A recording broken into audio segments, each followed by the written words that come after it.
Welcome to It's All Mental, a podcast from Everyturn Mental Health. Mental isn't a bad word. There's no health without mental health. We're here to talk about every high and low, no limits, just good conversation. Hi everyone, and welcome to the latest podcast edition of It's All Mental. Today we are going to be talking all about mindfulness. My name's Sarah Dewar. I'm the Chief People Officer with Everyturn, and I'm here to talk all about mindfulness with my guest. Over to you. Hi Sarah, I'm Julie James. I work with the Nottinghamshire Talk and Therapies. I'm a CBT Therapist and also teach the mindfulness courses that we run in the service. I'm very passionate about mindfulness. I also do the mindfulness for staff sessions with Everyturn that go out regularly, that anyone can just kind of drop into. Mindfulness is something that I've practiced personally for a lot of years. So yeah, really pleased to be here and just to talk a little bit about it.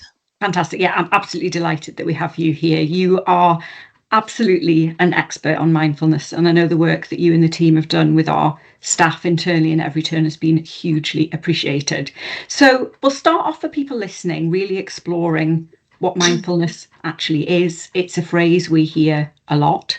Really interested to hear from your perspective what mindfulness is, and also perhaps if you've got some pointers on what it isn't, which I think is equally important to talk about. Yeah. So there's lots of very complicated ways of describing mindfulness, but it's actually quite simple in terms of what it is. So it's a way of being with our experience. So it's a way of being with our experience in the moment, in the present. So intentionally bringing awareness to that in its fullness.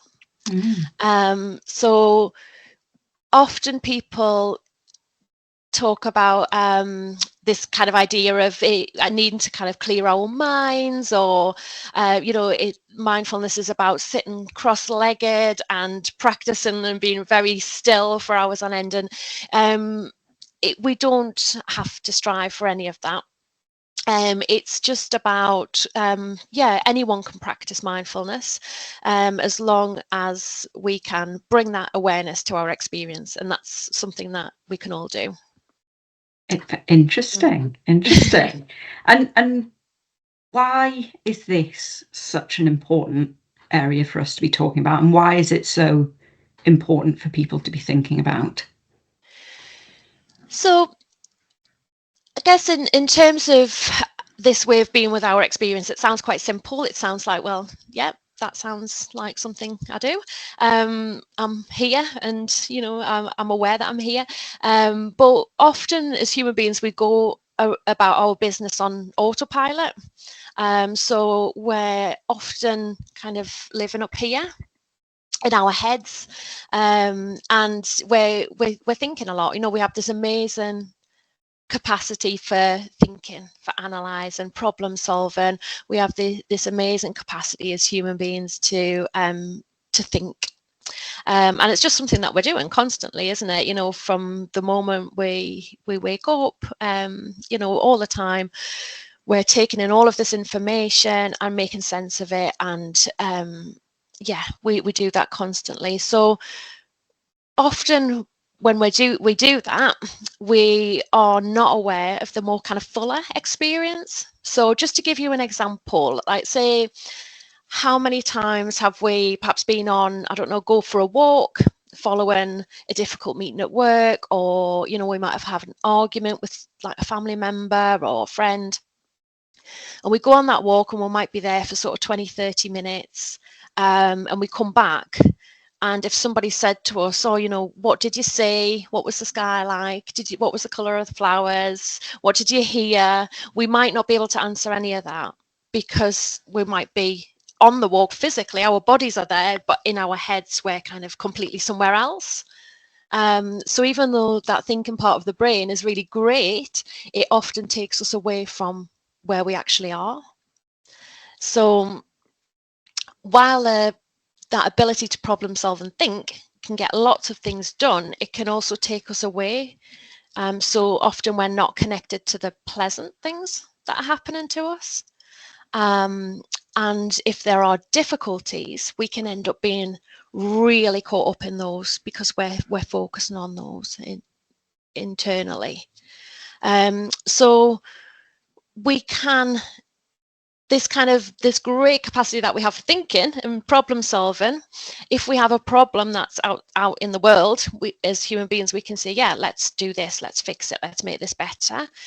If we apply that same approach to sort of our internal difficulties, like a difficult emotion, difficult thought, pain, something that we feel internally, what happens is often that problem solving and analysing ability that we have becomes something else. It turns into more of this kind of rumination and worry, being quite focused on the difficulty, and we're not in fact opening up to kind of focus on all of those other things that are around.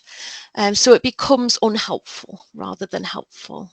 Does that make sense? Yeah, it does. And I'm thinking about, if I've had a difficult day, kind of at home, at work, if something's happened, actually going for a walk in fresh air to clear my head, for want of a better phrase, is something that I would very frequently do. Yeah. But I guess I've never really thought about that as practicing mindfulness. I've thought in my mind, well, I'm not very good at practicing mindfulness. I've tried it I've tried various apps and things, and I just can't clear my head, to use your phrase. But actually, it's really interesting that mindfulness can come about in so many different ways. And kind of tell us more about, that classic question, I'm busy, I've got so much going on, why should I bother with this? What real benefits can it bring to people personally? So I guess yeah, often that is a big question, isn't it? How can I fit this in? And is it mindfulness if I'm not sitting doing a formal practice? And of course we do really encourage formal practices, but there are lots of other ways to kind of practice informally as well. And it's not so much about, am I walking or not walking? It's about how we are in that walk. What are we doing? Are we just being on the walk? That would be mindfulness. If we're on that walk, we're actually doing something else, where we're not just being on that walk, then so it's not so much about what we're doing, it's about how we are in that practice, if that makes sense. Yeah, it makes absolute sense. And I think about, again, if I'm out for a walk, probably on different days there are different versions of how I am on that walk. And that point then about it's important how we are. Tell us more about that, how we are. Yeah, so again, if we were practicing mindfulness, whether that was sitting listening to a guided meditation, or it might be that we're walking, or doing anything, the invitation with mindfulness practice is not to be a certain way. We're not saying, right, we need to clear our mind, we need to be relaxed.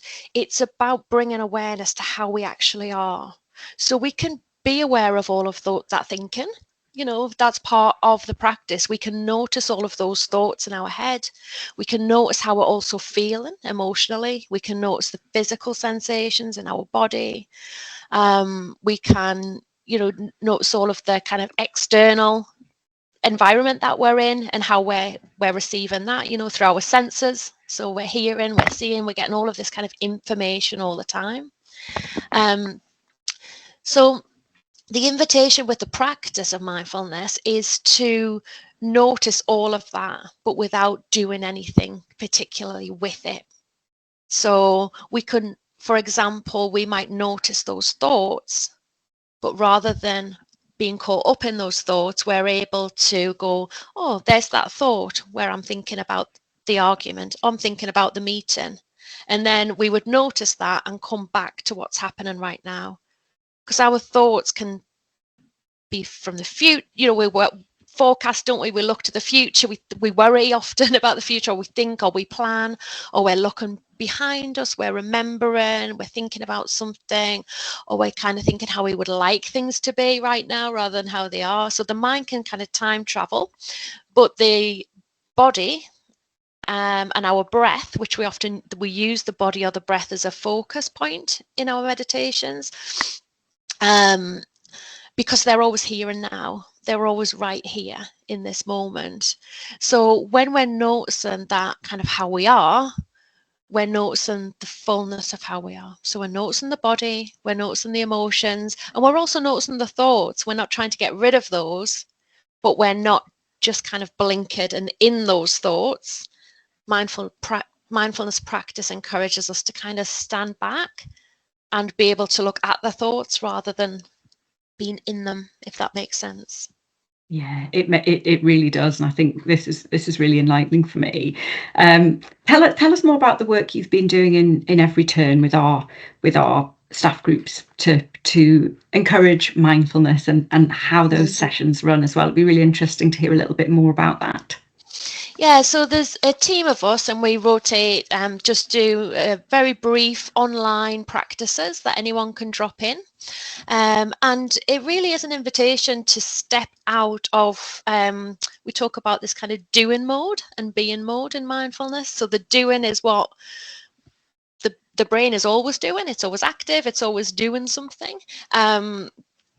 So we really encourage people to practice and do these kind of regular drop-ins.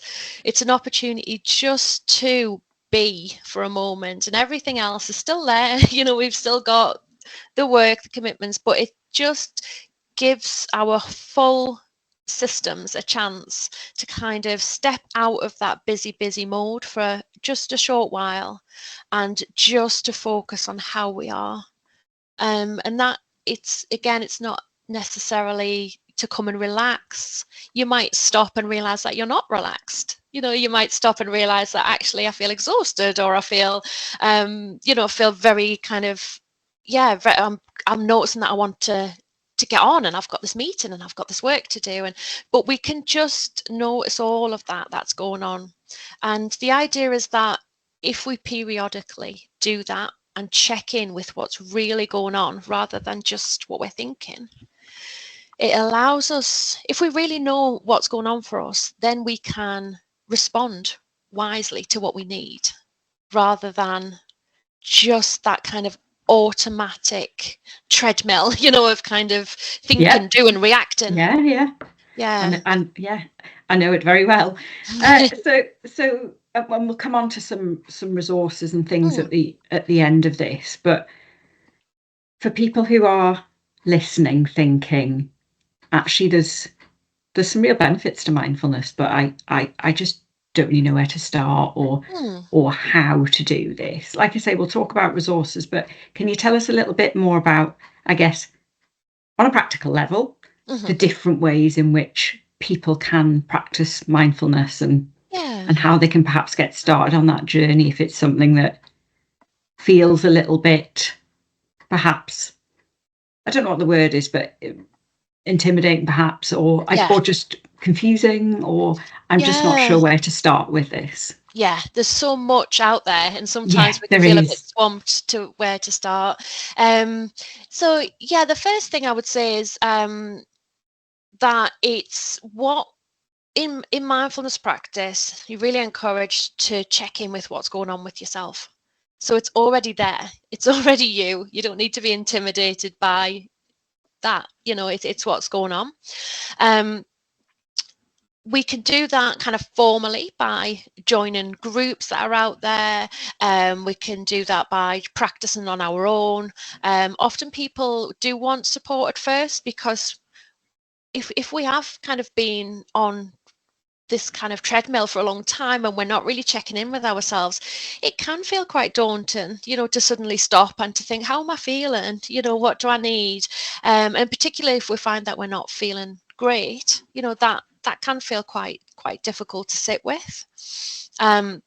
So getting support can be really helpful, and practicing in a group can be really helpful. But really, in terms of the informal practices, it would be to pause, to notice, okay, what's going on in my mind? You know, have I been thinking a lot? And sometimes we can just name that, you know, so thinking's here, I'm planning a lot, I'm worrying a lot.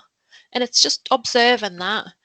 And then we might drop into noticing what's in the mind. We might then go, okay, what about the rest of me? What's happening in my body? How does my body feel? Just in this moment, can I just pause? I'm not getting rid of the thoughts, but can I just pause? Just allow those thoughts to be there. Imagine they're like clouds in the sky. We don't need to push them away. They're just there.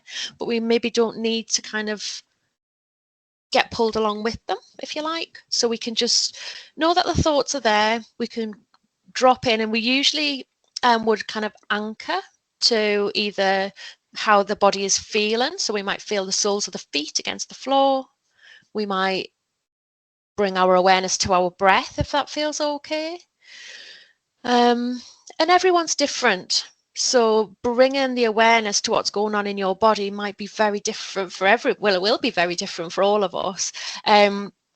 So there's all sorts of ways that we can practice mindfulness by bringing awareness to our full range of experience.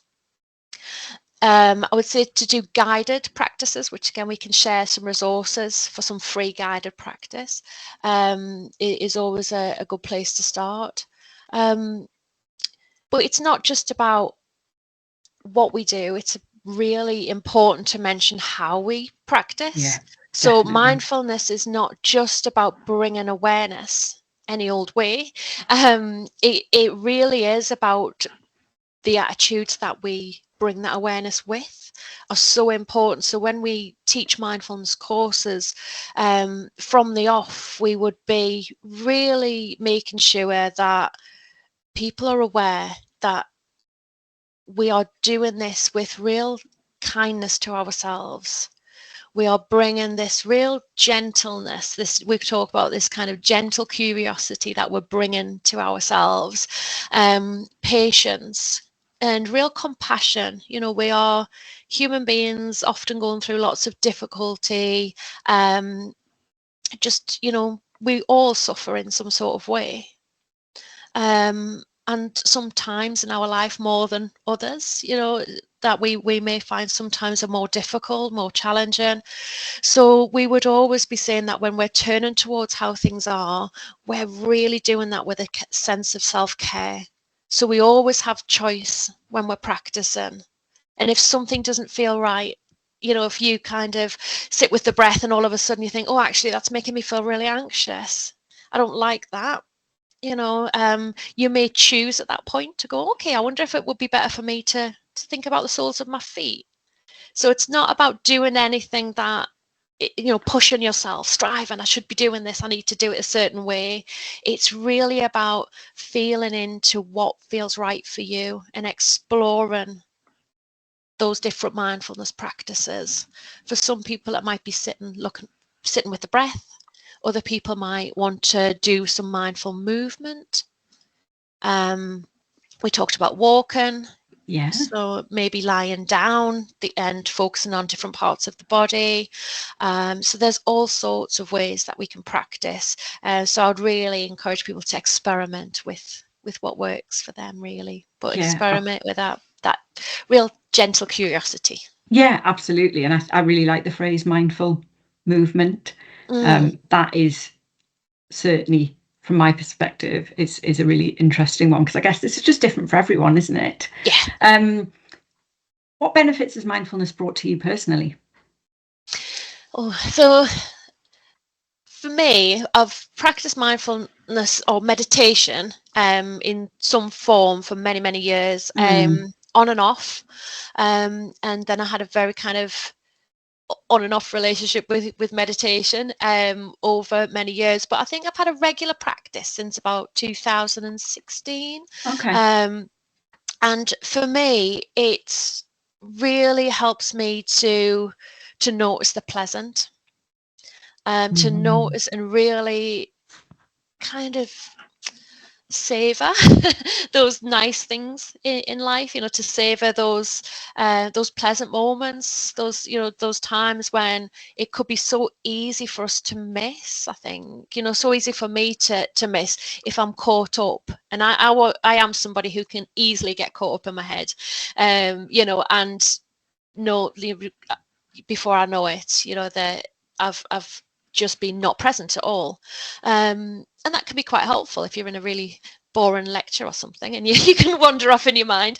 But if we're doing that without noticing, and we're habitually being elsewhere in our mind and caught up often with worry and negative things, we can miss so much of the pleasant aspects of our life. And I think for me, it's allowed me to let some of that unnecessary worry and distraction go, and really fully focus on the pleasant things.